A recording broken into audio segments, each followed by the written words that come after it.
¿De qué va a hablar, Alejandro? Hablaremos hoy de Snorri Sturluson. Así que vamos a irnos a Islandia. Vamos a ver quién era este Sturluson, ¿no? Islandia no es un mal lugar para ir.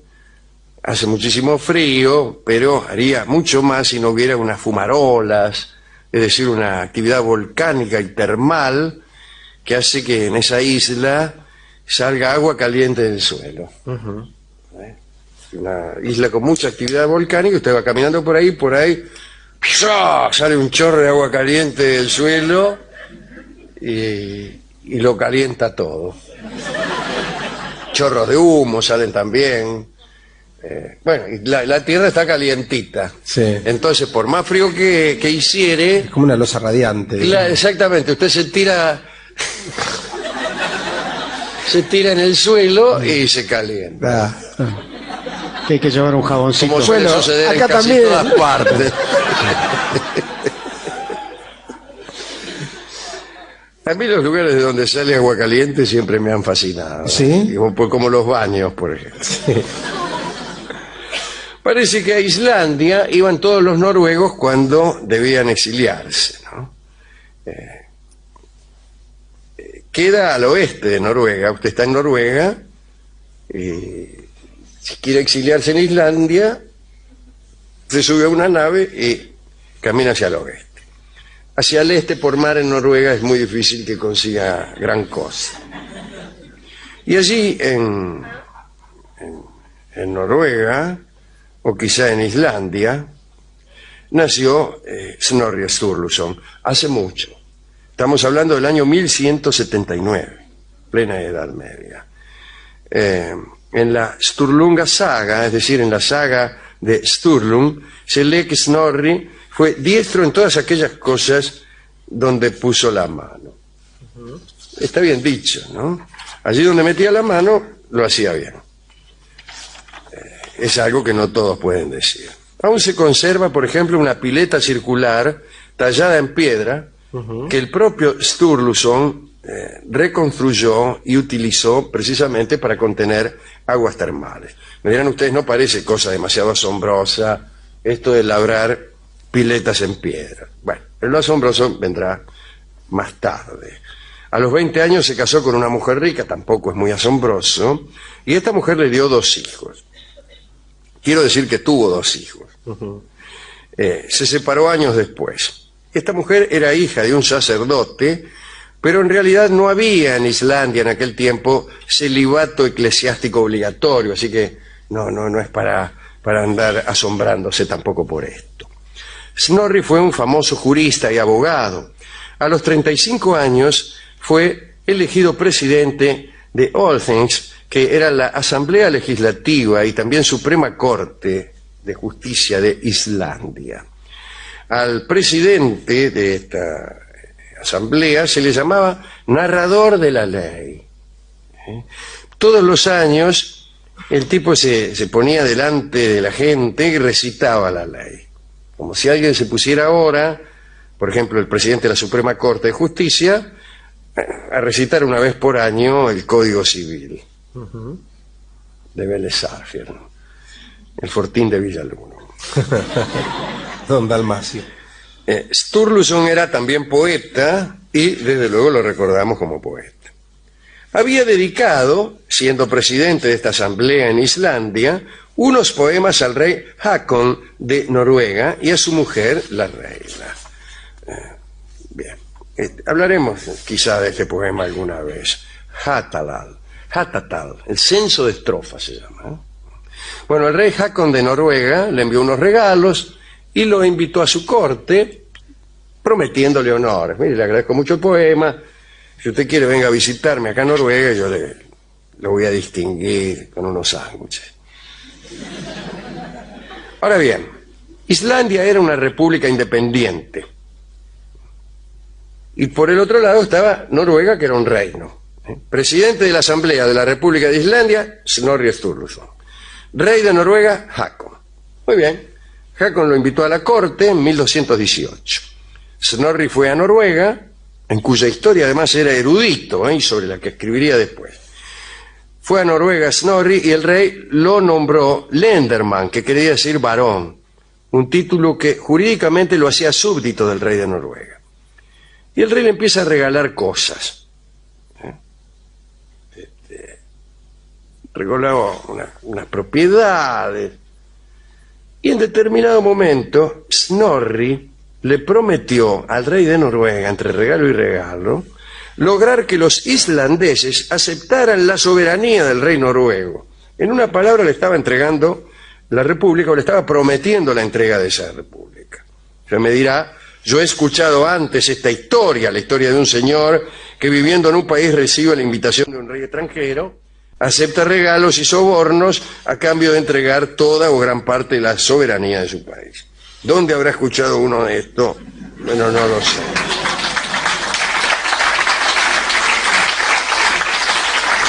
Pero la historia de Islandia está llena de estas páginas. Bueno, el rey aceptó y Snorri le dijo, bueno, ahora voy allá, le digo a los islandeses que son súbditos tuyos y somos todos felices. Y volvió a Islandia y mandó a su hijo, al hijo de Snorri Sturluson, al rey de Noruega como rehén. Toma, dice, como garantía de que te voy a entregar la república, te mando acá a mi hijo. Desde luego todas estas acciones le valieron a Snorri una fama de traidor tremenda en Islandia, donde, según parece, no saben entender estas cosas. Pero fue traidor a Islandia por todo esto que le estoy contando, pero también al rey Hakon de Noruega, porque en realidad nunca cumplió sus promesas. Nunca le entregó a la república ni nada. Ahora, eso sí, le dejó a un pibe como rehén. Sí. Se ve que ya lo tenía cansado. Manténelo vos, le dijo. Muy bien. En Islandia se casó de nuevo, un segundo casamiento que parece que no era estrictamente legal, porque había algunas cosas que no habían sido hechas conforme a derecho, en fin. En 1224 ya podía decirse que Snorri Sturluson era el hombre más rico de Islandia.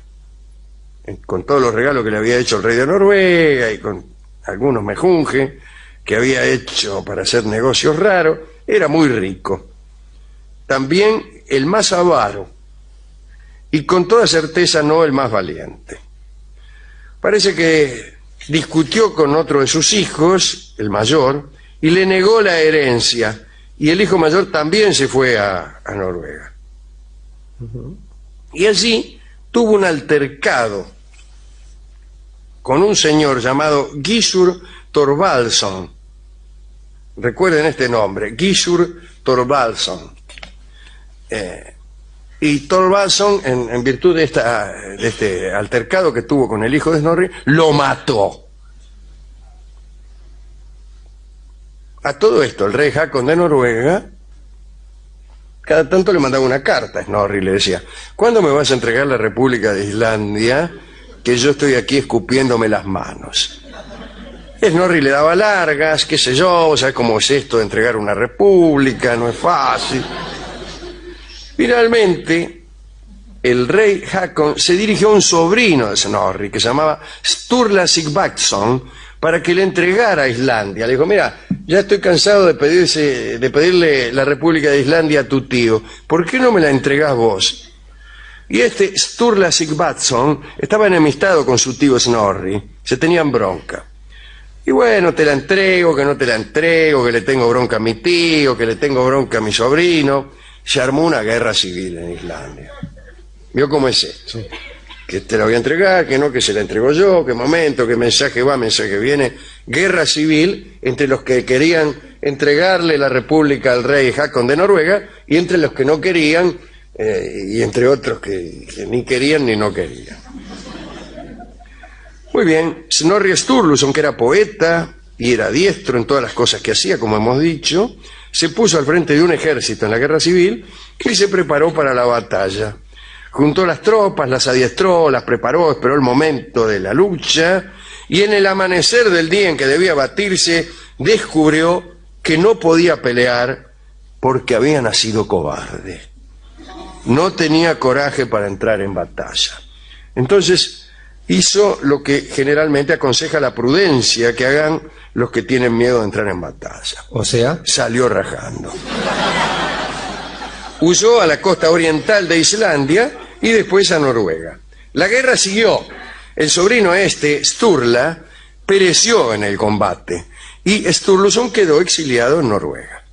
Lloró en una elegía que escribió la muerte de su sobrino y enemigo. Y un día volvió a Islandia, otra vez desobedeciendo estrictas órdenes del rey Hakon. Y entonces el rey Hakon, que ya estaba repodrido, dice: ni me entregó la república. Le digo que se quede en Noruega, se va. Le digo que se vaya, se queda. Ya me tiene podrido, voy a mandar a que lo maten. Y lo mandó matar. ¿A quién cree que mandó?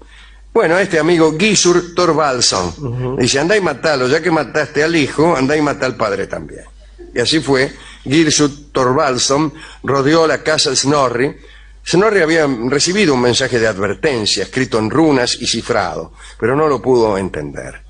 Mala suerte.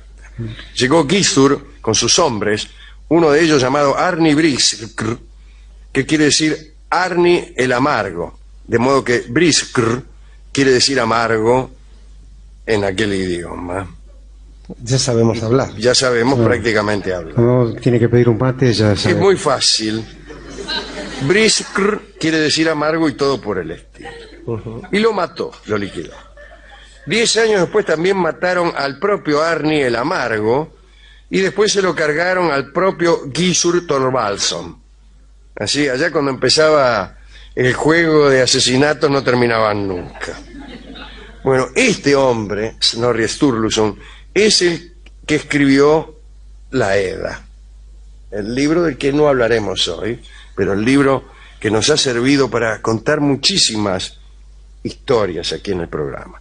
En Islandia, la nueva fe de Jesús no fue tan hostil con el paganismo.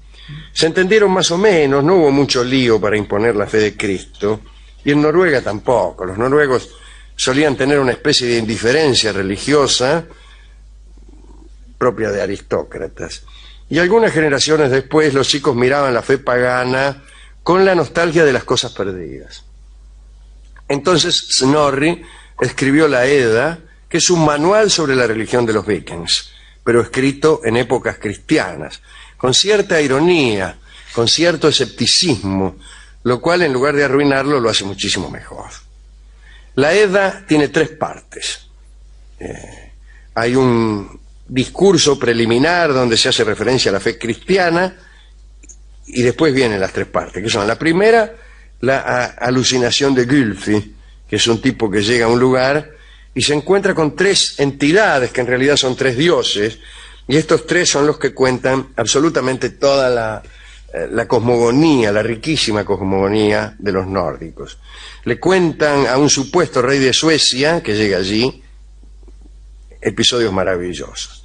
La segunda parte de la Edda es lo que se llama Skaldskaparmal, que quiere decir lenguaje de los escaldos, que es una serie de instrucciones para poetas.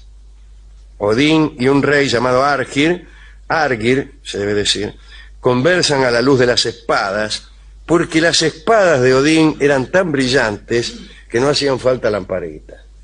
Qué lindo, ¿eh? Tener espadas tan brillantes que te puedan iluminar el cotorro. Ustedes saben que Odín Juega las bochas de noche. hablaba solamente en verso, Sí. desde aquella vez que pudo afanarle a los enanos la miel, la hidromiel de los poetas, una hidromiel que era una mezcla en realidad de miel y sangre. ¿Qué otra cosa es la buena poesía sin una mezcla de dulzura y sufrimiento, de dulzura y desgarramiento, de belleza e inquietud? Bueno, se tomó esta hidromiel y se hizo poeta para siempre, ya que desde entonces jamás habló en prosa. Hablaba Odín siempre en verso. Bueno, hablaban de poesía en esta segunda parte, y a través de ese diálogo Snorri enseña a escribir. Los islandeses, ya lo saben ustedes, eran muy minuciosos para enseñar a sus poetas a escribir. Nada de decirle idioteces como ustedes exprésense, Sí, saca lo que tenés adentro. saquen lo que tienen adentro y todo eso. No, decían cosas concretas, tales como: cuando ustedes quieran decir guerra, no digan guerra, digan festín del cuervo o festín del águila. Cuando quieran decir mar, no digan mar, sino camino de la ballena. Cuando ustedes quieran decir perdido, no digan perdido, sino siguió el camino de la serpiente. Estas eran nada menos que metáforas, pero metáforas oficiales de las que no se podía salir. Se llamaban Kenningar. Todas ellas están ahí en el libro de los Escaldos. Y la tercera parte es la que Snorri dedicó al rey Hakon de Noruega y quiere decir censo de estrofas. Es una poesía con 102 estrofas, todas distintas, una especie de catálogo de metros. En realidad no trabajaban con sílabas, trabajaban, supongo yo, con, no sé si con aliteraciones o con algún tipo de gracia, que no era la rima ni el metro. Pero era una especie de catálogo de versificación, una porquería, ¿no? De este libro de la Edda hemos sacado nosotros todas las historias que muchas veces hemos contado aquí.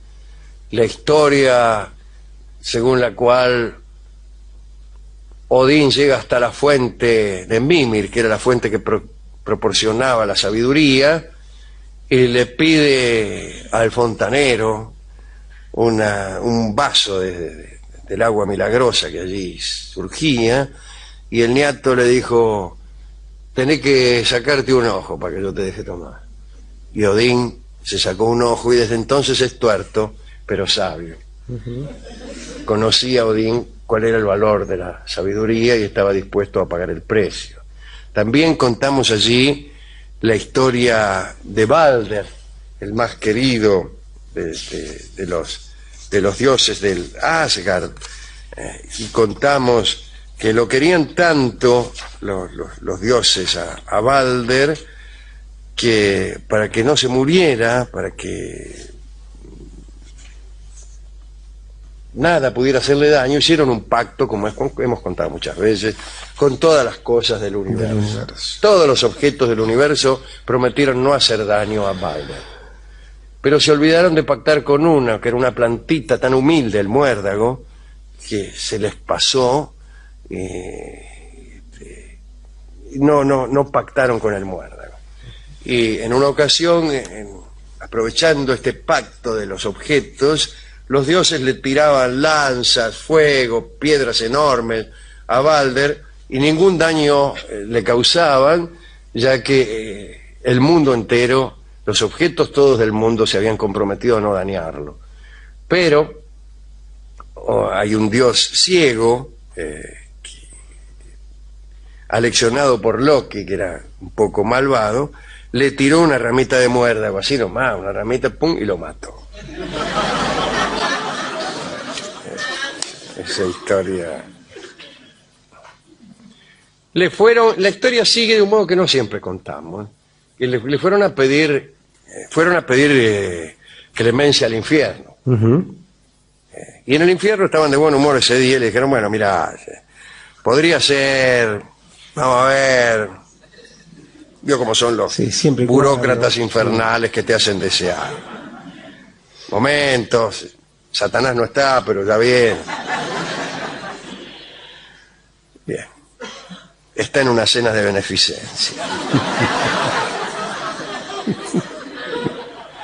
El caso es que en el infierno le dijeron al resto de los dioses: miren, dice, Balder puede volver si es que todas las cosas del universo lloran por él.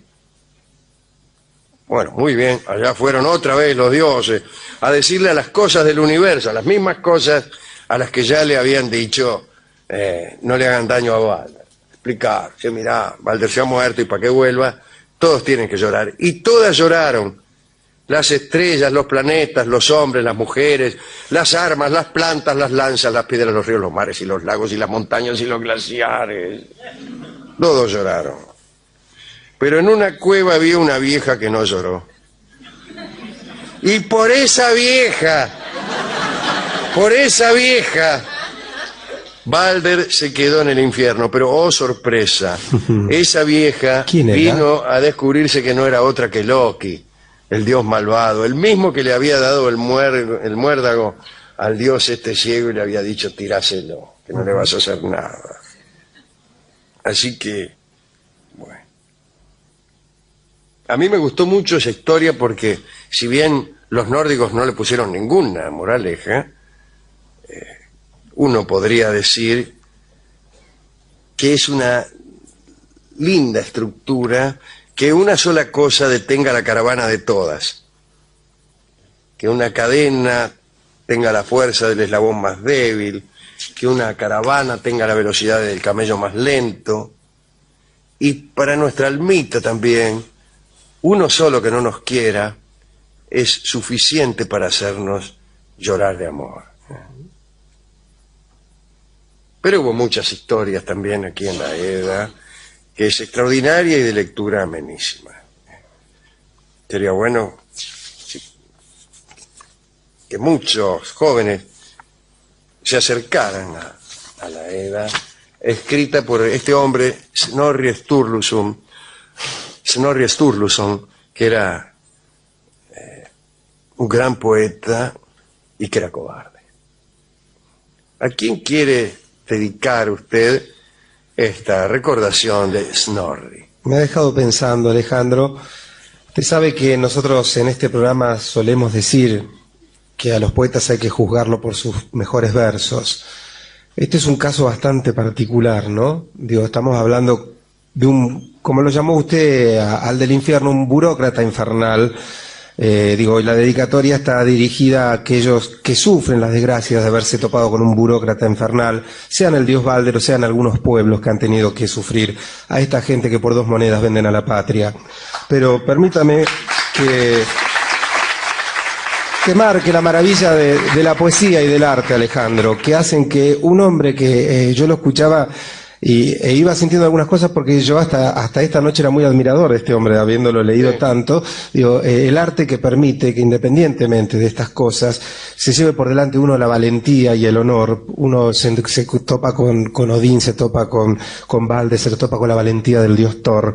Y entonces me parece que a la poesía y al arte, que cuando hacen su aparición pueden mejorar muchas cosas. Escucharemos